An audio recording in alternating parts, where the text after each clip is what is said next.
Welcome to Shareholders of a Better World, brought to you by TBLI Group.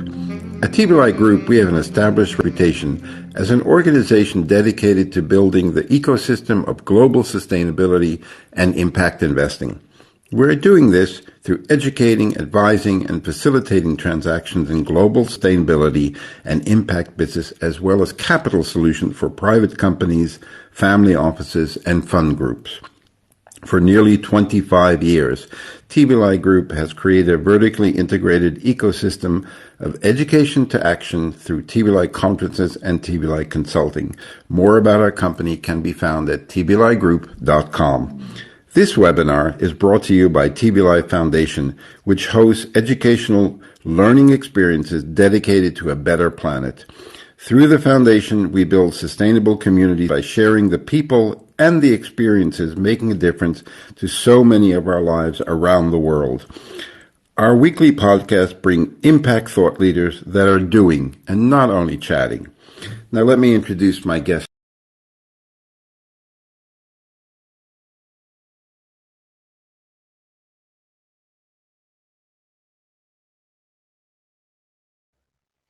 Hey, Robert, you got to unmute if you want us to listen to you.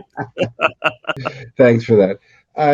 Good afternoon from our studio in Amsterdam. Thank you all for joining, and for those who are going to be joining as we move forward or the tape session. Before I introduce our guest, I just want to explain how the system works. Just if you have a comment or a question, just type it in the lower right-hand corner. If you want to send a private message to someone, move your mouse over the person's name and a window will pop up and you can send them a private message. Our guest today, Johan Jörgensen, is one of my favorite people in the Nordics, who's a superhero in actually building a food system that benefits everyone, not just investors and chemical fertilizer people and toxic waste individuals. And believe it or not, Johan is one of the co-founders of the largest food festival in the world, with 400,000 visitors, and it's been going for 30 years. So I need to find out, how is it that not more of us know about this incredible work that he's doing? And he was going to be sharing some of his biggest plans for scaling this even to greater heights. Johan, thank you for taking the time. And I hope Elliot, your dog, is running around there enjoying himself. Thank you so much for what a nice introduction. Thank you so much, Robert. You're such a liar. I'm not anywhere near what you described me as being, but I'm definitely a dog owner, and my dog Elliot is currently running around outside, wondering why he's not let into the room where I sit right now. But I think he will have to suffer. He's a husky, so he can take the low temperatures up in the north that we have right now. So, yes, as you say, I'm one of the partners of Sweden Foodtech, and one of the things we do is a massive food festival, at least every non-COVID year. And as you say, it can amass something around 400,000 people. I'm a co-founder of Sweden Foodtech. I can't claim the ownership of starting this food festival, which was started by two of my colleagues, Johan and Anders, a long time ago. But I have been around now together with this food festival and a bunch of the other stuff that we do for the past 6 years it is now. And I brought some other stuff to that food festival, hopefully making it more relevant for going forward into a next gen food system, which is what we're trying to push at Sweden Foodtech.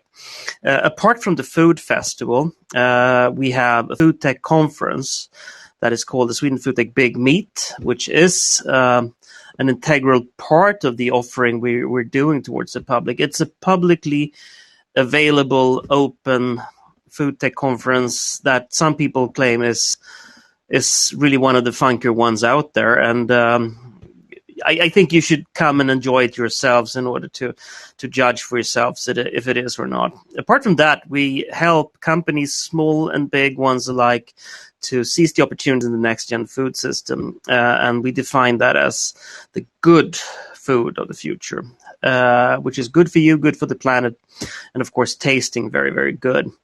And at the company, which is a company, by the way, we have an ethos, and that is change. We need to have change now, yesterday, very, very urgently. And of course, that's because the food system is wreaking havoc on the planet and everyone living on it. And we cannot have it that way. We need to change it profoundly. And the interesting about the food system, of course, is that it's the largest system on the planet. It's literally running the planet, and currently in the wrong direction. So my own background, as I come from the tech sector, I've been active as an entrepreneur and investor in the tech sector over the years. And my friends and colleagues have done the same within big food and big consultancy and of course the service sector. So really come from some of the largest players in the world of business and tech and disruption. And we try to deploy our competencies towards something that is good for the planet and bring that change about. And I mean, the food system must change, and tech is the way forward. That's the topic of this call, right? And I think it's so important that we realize that food is not what's on the plate. It is the result of a system, and it brings a lot of effects to both ourselves and the planet. And what's happened in every other industry over the years is that it's changed tremendously, both when it comes to business models and the way it's operating through tech, through adding tech, data, and innovation, something the food system hasn't arrived at quite yet, at least not to the same extent as other industries. And what's going to happen then when you let tech and data and food meet is, of course, that you will suddenly start, hopefully, to believe less in various types of almost religious attitudes towards food, that you believe in what's local or traditional or whatever it is that you believe in when it comes to food. And hopefully you will start knowing more about food, where it comes from, how it was produced, what it will lead to if you consume it, etc., etc. And that will enable us to take the step towards a post-industrial world, where we live in an industrial world right now when it comes to food. And that industrial world is something we need to leave urgently. Because what we have today is a big food industry that, in the name of efficiency, has pushed us to basically only grow 12 plants and 5 animals, then process those in gigantic factories, and then push them out towards the end consumers in shapes and forms that make us ill and kills us literally. And of course we can dig into enormous piles of statistics around how bad the food system is, but let's not do that here. I think it's suffice to say that it's bad, really, really bad, and that we need to change it urgently. Now, this is a very, very long backstory to the notion, why do we in Stockholm work with this? I think it's because one of the realizations is that the next-gen food system will not be governed by availability of sun, fertile ground, and readily available slave labor, but something else in the future. It will be a fertile breeding ground that consists of tech, data, innovation, progressive policymakers, health and sustainability religions, which are the religions of the North, almost official these days, and of change-minded citizens that we have in abundance, and hopefully also a good portion of international realization that we need to reach out internationally with every type of solution, because this is an issue where we need to co-create and work together in order to solve. And Stockholm is a great place to do that. Not the least because we're a neutral country without any food culture in the world. We're not intimidating to anyone working within food, so you can easily come here without having a wet blanket of a local food system being placed over you, and we can connect you to other parts of the food system out there in the world. So, and that's also why we have this big food festival. A massive amount of people coming, and on top of that, a lot of things happening business to business as well. And Robert, I hope that you and TBLI will come and join us in trying to build what we have dubbed the Good Food Week. That the first week of June every year, from now and onwards, will be a week filled with activities around the next-gen food system in Stockholm. Well, of course, you can absolutely count on us, because I really believe that the Sweden Foodtech could become a kind of alternative Davos that is more inclusive. Davos is exclusive. Davos is more about press releases and selfies. And I don't think that's what you're doing. I had some questions about, you keep talking about food tech technology, but then you also intertwine data, research, connection.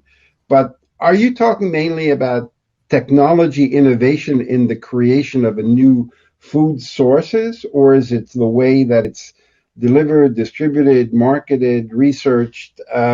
Because I don't see many really great, food innovation from the large corporates, other than a new packaging, cherry Coke, lime Coke, all these types of things. But actually, not so much on real affordable innovation in healthy foods.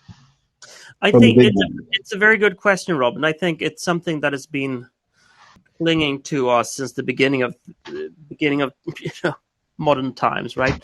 So my own road into food and food tech was that I, some 10, 11, 12 years ago, I was so sick and tired of the tech sector, because it only produced a next version of an online casino or a dating app. And I found it so boring. And I needed to find out the place where things were happening for real. And I took a deep dive into the world of food that I've been dabbling with for some time. And I said, oops, here we have the largest system on the planet killing everyone. And they're not doing anything about it, and there's no tech and data around. And that is, of course, just a recipe for massive change. And I took the scout vow to all my friends and said, from now on, it's only going to be about food tech, whatever that is. Now, what is food tech? I have a hard time defining that. We tend to say it's the tremendous massive change of the current food sector through data, tech, and innovation, which is a very, very broad definition. And I think the key word here is innovation rather than tech and data. Okay. And you point to one thing here, Robin, that is that we when we talk about innovation in the food sector, we really talk mostly about product development. That's been the case. So if they pour down 0.2% of their turnover into R&D, which is the global average in the food sector, it's mostly about new flavors of ice cream, and that's of course silly and will lead us absolutely nowhere. We also must realize that food isn't anymore, or at least not in the future, something that belongs exclusively to the food sector. Food touches upon every process in society and life, which means that food in the future will be probably the largest area of operation for, say, a telco, who needs to shuffle all that data around that pertains to food and the people who eat the food. So to connect those two enormous data sets. It will also be about who can you trust with your food data. Can you really trust the retailers to store your food consumption data? And then lead you with advice to what you should purchase from them? Nah, probably not. You need another sort of a bank in a way in order to store that data. Can we have the same type of policies around food in the future? No, We need to reset the playing ground here and have new policies frame the entire sector so that we can push ourselves into a more healthy and sustainable food system in the future. And I think another thing that I'd like to point out that I think is kind of silly is that it's not just about us, this change. Because when we start to do these reformulations that you mentioned, Robert, can we take meat and replace that with alternative meat, or milk and replace that with alternative milk? We still do that within the same system, which means that we don't have any real meaningful change. We just do small, tiny alterations. Sometimes it's good, of course, if you can take out at least some of the meat out of the equation. That will help us. But, largely the food system itself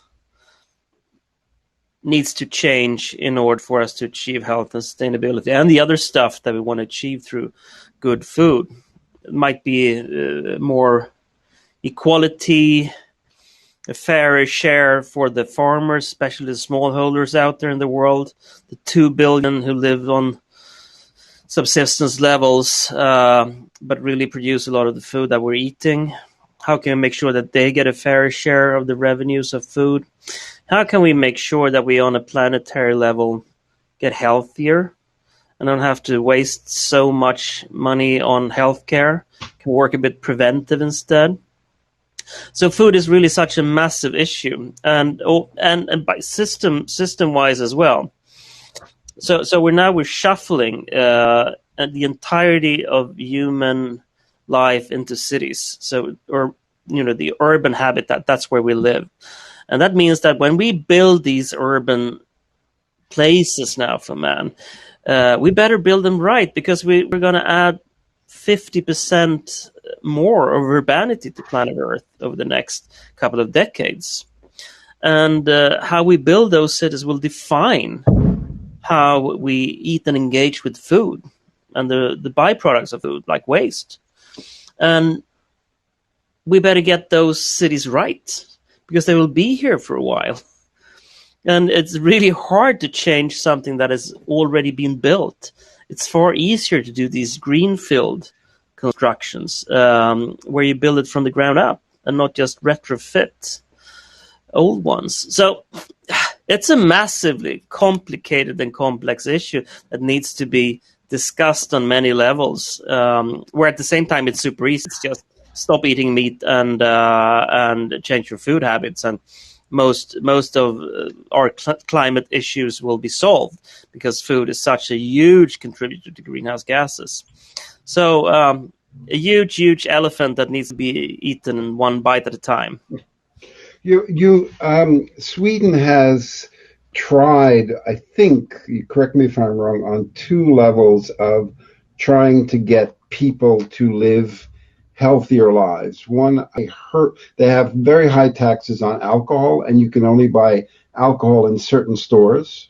Mm-hmm. But it hasn't really reduced consumption compared to other places. Secondly, I heard they had a sugar tax. I wasn't sure if it was Sweden or Norway or Denmark put a sugar tax, but it didn't reduce consumption. They just went across the border and bought more candy over there. Yeah. Can you comment on that? Now, first of all, the drinking habits of everyone living in the the northern pine tree belt here is, irrespective of it's Russia or Canada, it's heavy drinking territory. People do like alcohol, and we have centralized that into something called Systembolaget, or this monopoly. And I think they're credit to them. They're doing a decent job. They're restricting the opening hours, and you cannot just run into a midnight store and get another liter of vodka to ruin your evening with. And it's like they're a big buyer of stuff, so you have quality wines, etc. So, I don't think it has reduced drinking too much, but I think it's just made it more aware and better in a sense. When it comes to the sugar tax, I can't wait to get that because Sweden is the largest consumer in the world of candy, I think it is, and it's ridiculously available everywhere in most products out there, and you can really see it has an effect on people. I think you're referring, by the way, to Norway, that I think you had a sugar tax. I don't know how well that played out in Norway. I'm not an expert in that, but I think we've seen some good examples in Mexico and the UK where sugar tax does have an effect. And I think it's silly to assume that the sugar tax doesn't have any effect. It does have an effect. Any policy level out there or a policy measure out there does have an effect. It sends signals. It does tweak the playing field towards other alternatives. So go ahead with those. When it comes to Norway, they stream across the border to Sweden. Norway is an extremely expensive country. It's like Switzerland by the North Pole. And so they come to Sweden and they buy everything at basically half price. And that's meat, it's sugar, it's alcohol, it's everything.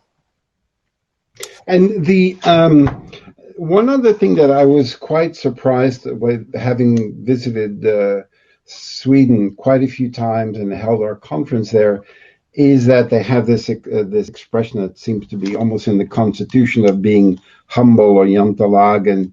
At the same time, they have such an incredible concentration of food innovation, food funds, low carbon or zero waste, or trying to get zero waste. Oatly came out of Sweden. So what is it that's in the water there that creates so much innovation, particularly around food technology? Because you don't see it that level of concentration in many other countries, because it's a relatively small place. Yep, it's a super small place. It's tiny, tiny place. No, I think one of the reasons is that food is, well, there are several reasons. One of the reasons is that food is considered sustainability these days, and people we're crazy about sustainability in the North. Crazy. And so that's one of the reasons. The second one is there's a lot of development going on here. It's an innovative part of the world. But probably one of the most important ones is the total lack of food culture. If you think about Swedish food traditions, most people these days they think about smorgasbord and stuff like that, or cinema rolls. But the truth is that the food tradition of Sweden is basically fermented salted herring and porridge. That's what people have subsided on for thousands and thousands of years. So food here is not anything that's enjoyable or cultural. It's subsistence. You eat in order to live, not the other way around. And this, of course, means that there are no cultural restrictions when it comes to anything can count as food. And people tend to value food based on other factors than what grandmother cooked or what's been traditional in this part of Sweden, or stuff that you would encounter probably as obstacles in other countries. The what I also find fascinating about Sweden, I didn't realize, just as your event, Sweden Foodtech, 30 years old, not many people outside of the Nordic had heard about it. I thought that Oatly only started, a short while ago, and they were, an overnight success. And I spoke to one of the founders, and he told me they started like 1994. Almost 30 years ago. And It was a very hard struggle. Is it easier now for startups in the Nordics or in Sweden to get funding? Because it still remains a huge challenge for most startups to, people read about all the funds that raise money to invest, but is it easier in Sweden or the Nordic to get funding for a food tech startup? Are you kidding me? Everyone wants to be part of the next Oatly these days, and when I look at the tech sector, a bunch of years ago was always when an entrepreneur came with an idea, it was like, "Yay, I'm the Spotify of whatever," right? And now everyone comes and says, "I'm the Oatly of," no, of course they've opened up a door. But I think it's also not just the Oatly door, and as you say, they were an overnight success, long time coming, right? And what people have seen now is that you can build immense value also in the world of food and food tech, and that has really enabled people to say, hey, yeah, food sector needs to be reformed. I can take my capabilities here and do a good living while doing something good as well. And I think the latter is pretty important because this is a society where people are not just valued based on the size of their checkbook, but also what they're actually contributing with. And that's probably one of the inheritances that we have that plays well with the changing food system. And one other thing that I wanted to ask you, I was reading that one of the hottest sectors in food related is these silly 10-minute delivery systems of, you forgot to order milk, so somebody on a bike will bring it to you in 10 minutes, and there's about 15 of these companies, and they raise 7 or 8 billion, which maybe because I'm quite old, I don't see the need for that. I see lots of need to help smallholder farmers and get our food system healthier, but this obsession with let's be the next Facebook of food delivery systems, or let's be the next Amazon, is that also big in the Nordics or in Sweden? I would expect that to come here too, of course. As you point out, I think it's an ultra silly thing to throw your money at. And if we had a collective amount of money, or a fixed amount of money that we collectively need to put to use somewhere, I don't think we would have chosen to fund the gorillas of this world and the other quick delivery, quick commerce companies out there. But I think it's a result of the culture we live in and the fact that we do live in urban environments, and we're trying in some way or another to fix convenience in urban areas. And you will see a lot of those silly things everywhere because currently you see probably more money in the world of food and food tech than good ideas. So no, I don't think so. But I think it's the logic of capital. There probably are enough people out there who would like to have a better service when it comes to food delivery or food products, and if you have enough money sloshing around, someone will try to bet on being the gorilla of the gorillas out there. And what is the coolest new Swedish or Nordic food company that you've seen in the last 2 or 3 years that you're very excited about that not too many people know about? No, it's not a Swedish company. I think I would like to point to a couple of companies out there in the world that we have engaged with, because they don't need to come from Sweden for us to think they're relevant. One of them is from Hong Kong. It's called Ixon, and Ixon has built a technology where you can put solids into, so to say, the next can by doing sous vide technology, and then they can put not just things that have been heated to 135 degrees Celsius, which is the usual way you do it when you put something in a can in order to make it shelf stable. They can do that at far, far, far lower temperatures, which means that they can be very gentle with food and make them nutritious and tasty, and still render them shelf stable for a period up to 2 years. So I have a couple of steaks lying around my kitchen that were, so to say, bagged a long time ago, and they're still good to go, even though they're in room temperature. I think that's a super. Really? Wow. That's a cool one, but that's just a cool one. The absolutely coolest one is a technology coming out of Sony Computer and Science Labs in Tokyo, where they have shown that if you can put enough plants in, or an absurd amount of plants together in a small field, so these plants start to interact with each other. Those plants together are able at creating an enormous yield in the field, far, far, far higher than a regular yield where you have a monoculture.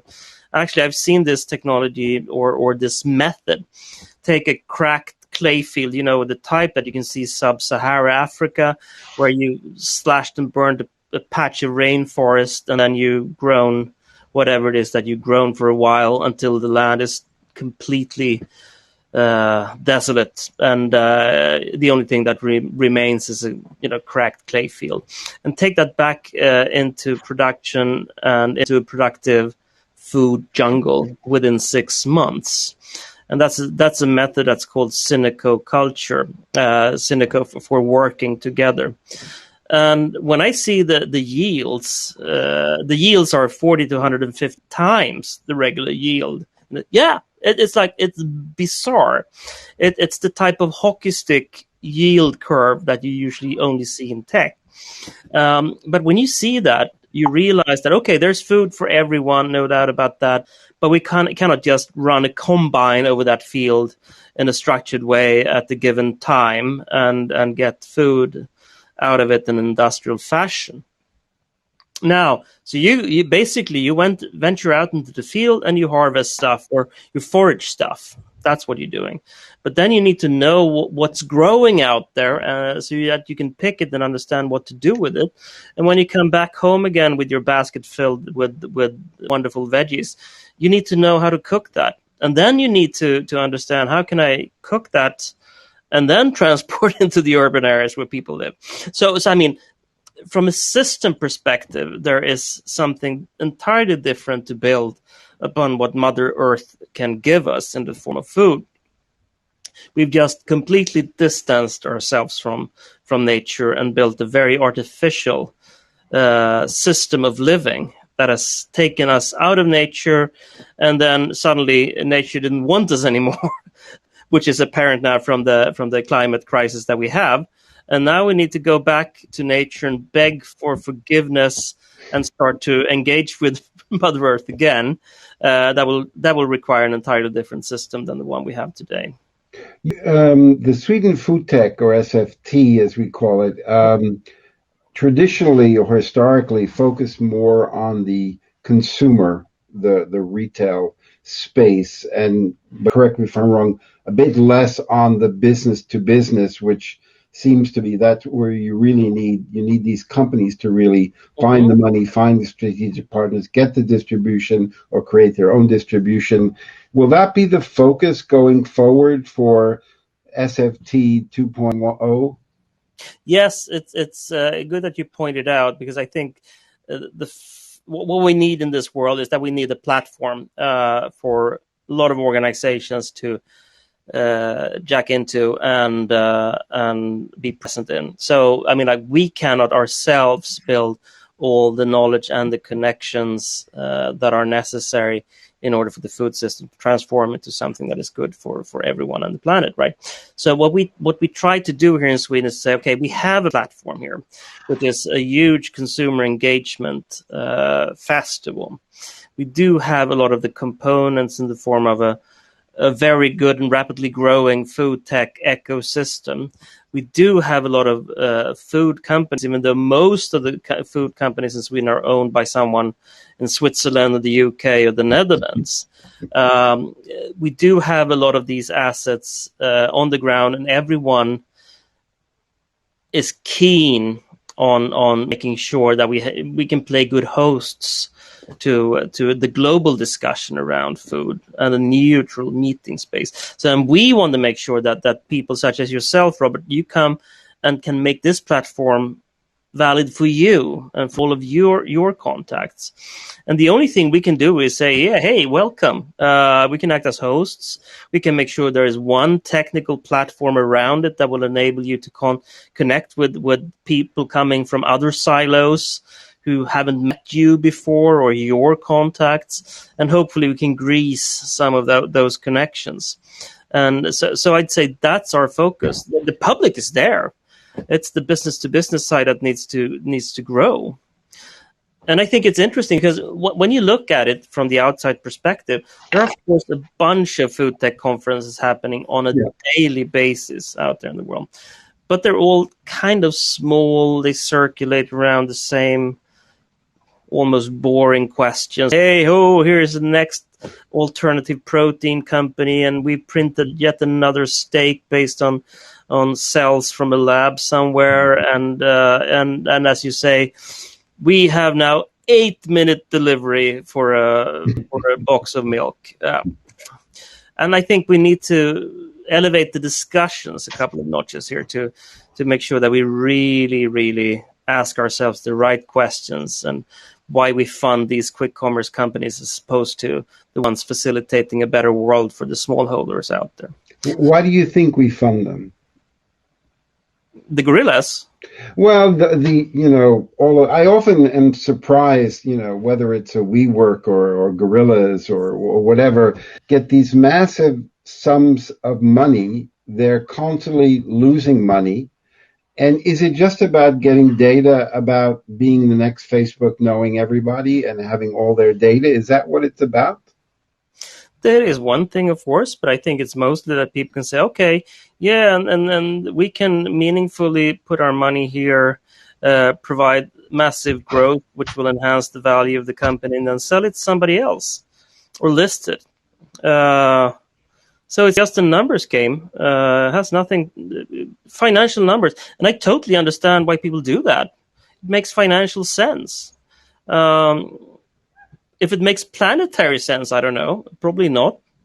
But that's also back to the system we need to build around food. We need to, as policymakers or participants in democratic societies, we need to frame the playing field in a way so that we drift towards health and sustainability, or not drift. We run as fast as we can towards health and sustainability. And that's why we need the systemic shifts here and not just the new products out there. We need those too, but most of all, I think we need a systemic shift, how we engage with nature and food. We need but that's an educational issue. To some extent it is, but I think not for. But I don't think we need to engage or educate the public. I think we need to engage and educate the policymakers so we can set the framework. The rest is, so to say, almost mechanics.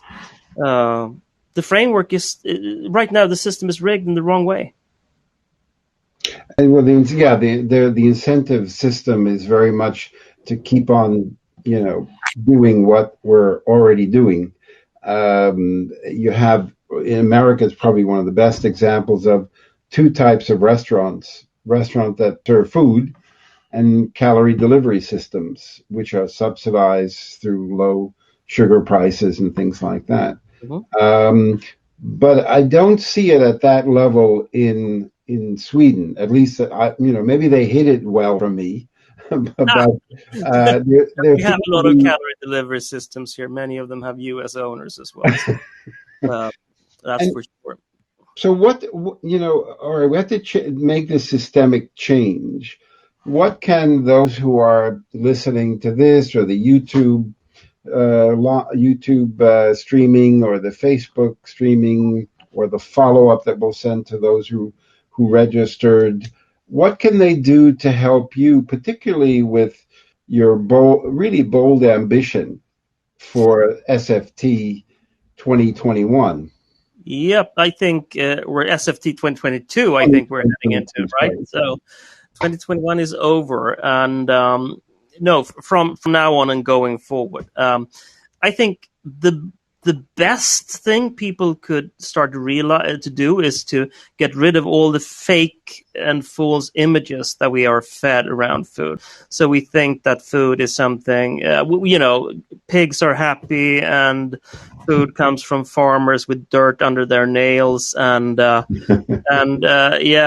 we all eat or should eat, with the granny in the kitchen cooking for a huge family sitting together around the table, and those are all lies. And we need to really think about what does food look like, and then we need to take a step backwards and say, okay, what type of effects do food have, and how am I affected by food? And you can do that as a business leader, and you can say, hey, yeah, with the ABB robotics company, we have just realized that food in the future will be cooked by robots and not by chefs, which is true. And say, so we're in the food business now. Yes, you are. We're a telecom company. Yeah, you will shuffle all the data around for the two largest data sets on the planet, which is food and food production, and then man, on the other hand, who will eat this food. So can we have a meaningful seat at the table of the world of food, the world's largest industry? Yes, you can. And you will even be the drivers of the next-gen food system. And, onwards and onwards and onwards, people will start to realize that food touches every process on planet Earth. And a new set of players are coming to the table now with other, always values, but other methods and business practices. So food is getting, so to say, crowded these days. And it's no longer just the domain of the big food companies. And I think that's a very, very healthy development, because it will also enable policymakers to say, this is not just food. Food tradition has been treated with the left hand by most policymakers out there. Actually, we need to frame this system in a completely different way. Just a short parallel to what's happening with Facebook these days. So we're now realizing that social media can have a horrible, horrible effect on people.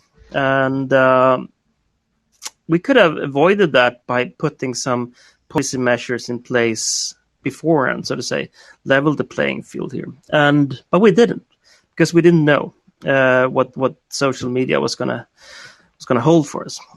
But we can know anything about food, something about food, and what that will hold for us when it meets big tech.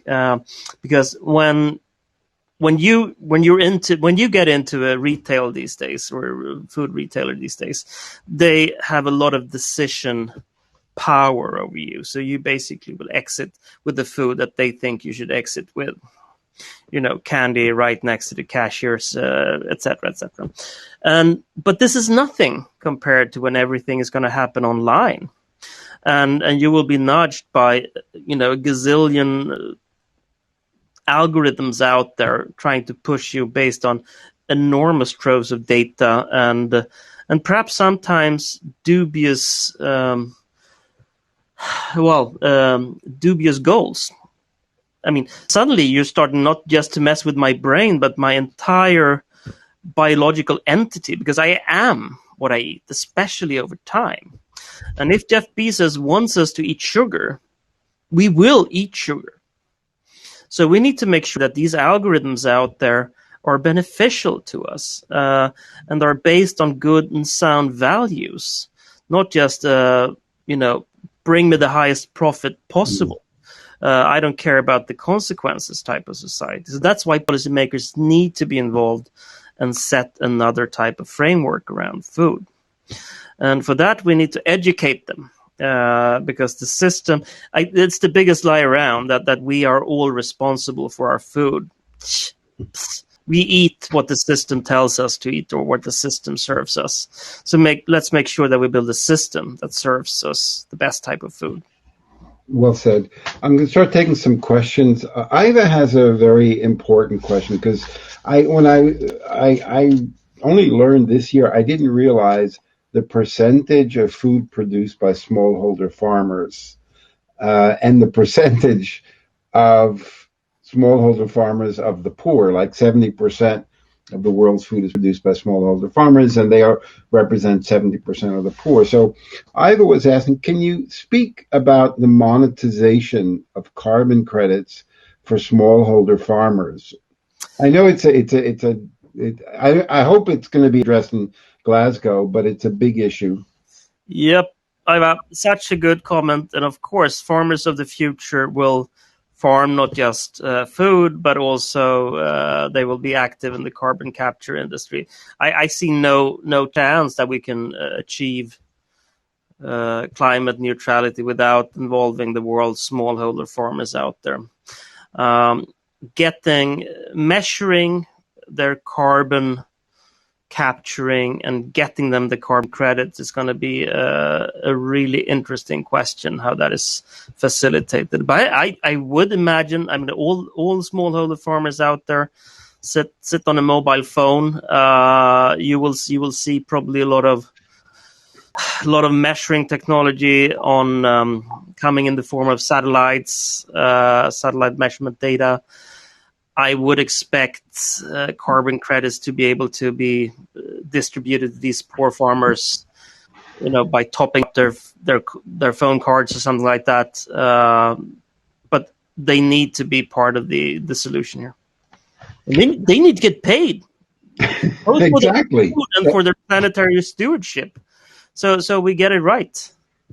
Beata had a question. If you were going to take over and convert the food company, food chain, restaurant chain, supermarket in the world, apart from McDonald's, to make the most impact on carbon, health, obesity, diabetes, etc., to influence more people, which would you pick? What is for you the lowest hanging fruit? Oh, that's a really good one. That's a really good one. It kind of depends on in which time frame you see this. And it's hard to give a direct answer. I'd say probably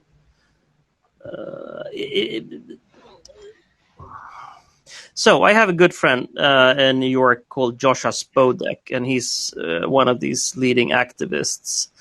And he introduced me to a word he defined the other year, and it's doof. And doof is food backwards. and it was a really easy way to so you can identify, is it food or is it doof? And most of the stuff we see around ourselves are, of course, doof and not food. And so you could say it's fake food. And probably what I would like to do is to, in some way or another, culturally inject the notion of doof into our societies, so we can always keep, so to say, the doof typology in our brains. And by doing that, hopefully you can avoid a lot of that. That said, if you want to have a more technical approach to it, you can define food as something with zero nutritional value, and if a food has a zero nutritional value, I would like to slap some really prohibitively high taxes onto that. And that would probably take away or change formulations pretty rapidly. Stop eating. I mean, we could take meat out of the equation by a stroke of a pen and say, no, from now on, sorry, no more factory farmed meat on the plates of people. And that would take us a far, far distance. But that's a strong measure, and a lot of people would likely get up in arms around that. You cannot take the burger away from the American families out there, and a lot of people would be super upset. But I understand we need to take dramatic action, and but we can't even get the pricing right where you have a bicycle in Sweden is 25% VAT, and an airline ticket is no VAT. So if we can't even get that straight, and something which we consume every day, food, do you actually see policymakers saying, let us make food reflect the true cost on society and the environment? Do you see anyone doing that? Is anyone doing that? Yeah, we totally lack leadership here, and I think, but that's also, if I was an aspiring politician out there, I would be actively looking for an area where I could take leadership, provide leadership, and I think food is a very good area to take leadership in, because it does affect all of us out there, and nobody wants to have bad food. We want to have food that is good for us, tasty, and that is good for the planet. Or at least most of us want to. And so if someone says, yeah, I'm on your side. I'm on the side of the future. I'm on the side of the children out there. Now let's get food right. Who's with me? That person would have a lot of people raise their hands and vote for her or him in the next election. So I would expect someone to see a massive opportunity here. But that said, I think there is also responsibility for everyone in the food sector to say, perhaps there is an aspirational system that we could build here, something that is far, far cooler and sexier than the food system we have today, and then say, and have everyone say, oh, that looks nice. I want to be part of that. I don't want to be part of the old shit. I want to go into the future because it's tastier as well. It's more fun. The cool kids are there. The music is better. That type of aspirational food system, I think we could create as well. But is it a sexy? I mean, it's the largest employer in the world. Everybody keeps talking about tech, and you could pile in tech and the auto industry, the steel industry, every manufacturer. It's completely dwarfed by the small scale agriculture in employment. But it's hard for those making a living. I don't see too many young people who are really keen on being farmers. I mean, farmers that are making a living, not kind of subsistence farmers. There, how do you make small scale agriculture sexy? I think it is super sexy already. I think what's missing right now are the business incentives for it and the business models around it. And I think we could do that far better than we're doing today. But I think we need to use, for instance, the remodeling now of the European farm subsidy here and the Green New Deal in Europe to support these smallholder farmers that produce good quality food while preserving the planet. And let's make sure that those people get the incentives instead of the ones wreaking havoc on the planet and human health. When we met in Stockholm the last time, you took us to a wonderful restaurant, and most people associate Sweden, Foodtech, innovation, and everything around plant-based and vegan, where unless something changed, you're not a vegan, and you're not only plant-based. We went to a wonderful fish restaurant. So do you think that it can only be a solution plant-based, not traditional food production, animal husbandry? Now, if you look at how people have fed themselves around the planet for ages and ages, you have many areas. We have coastal fishing, for instance. We cannot take that away from them. Animal husbandry, we have the indigenous population of the north, the Sami people of the northern parts of Europe and Russia, reindeer farmers, and of course those people and ourselves as well. No, we cannot take meat and fish out of the equation. If you take a look at grazing animals, they do a lot of ecosystem services out there. And they do provide, they do provide a lot of carbon capture by stomping, grass into the ground, etc. And we just need to make sure that they're part of the food system, and they're not just being taken out of the food system and put into huge factories in order to just provide us with their biological growth capacity. They're integral parts of a well-functioning, biologically diverse system. But we need to treat them. We need to build a biologically diverse and functioning system, and then we can get some meat out of that. But of course, nowhere near how we use meat today. The final question: are you optimistic of a deal for paying smallholder farmers to sequester carbon by restoring the health of the soil coming out of Glasgow? I think we'll have to see exactly how that pans out. But I think it's the only solution going forward. We need to do that. And so we just have to make it work. It's not a question of if I'm optimistic or not. It just needs to be done. I'm gonna take a group selfie of those who are here. What I'll do is if you want me to include any information, Johan, to send to all the people who registered, either they showed up live or they're watching it on the stream or they want to watch it again later, just send me any document or link, or how can they get involved in Sweden Foodtech 2022, and I will send that out, and I'll send everybody a link to watch the replay. So I really want to thank you very, very much for also, I know you weren't there 30 years ago, but you have been a major force in pushing Sweden Foodtech into the 21st century, into 2022, to make it the place for changing the food system. So I want to thank you for that. Let me take a quick group selfie. Just wave to the camera, and I'll collate all of those photos and send it out. I want to thank our whole production team. Sam, our producer, crypto genius and ramen critic. Ricky, my absolute better half with no filter.